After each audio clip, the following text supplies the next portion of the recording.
জগন্নাথ বিশ্ববিদ্যালয়ের শিক্ষার্থীরা যে দাবি নিয়ে এসেছিলেন, গতকালকে রাতে আমার সাথে কথা হয়েছিল যে আমরা আজকে রাত্রে বসবো।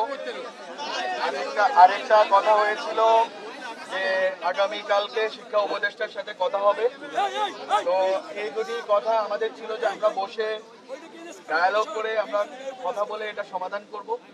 যেহেতু আপনারা মনে করেছেন, আপনারা ন্যায্য মনে করেছেন, আপনারা রাস্তায় নেমে এই দাবি আদায় আপনাদের কাছে ন্যায্য মনে হয়েছে, সেটা আপনাদের অধিকার বটে।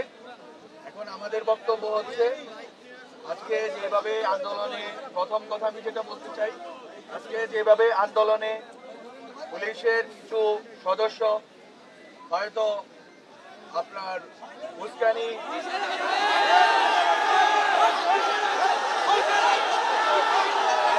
করতে দেন, কথা শেষ করতে দিতে হবে।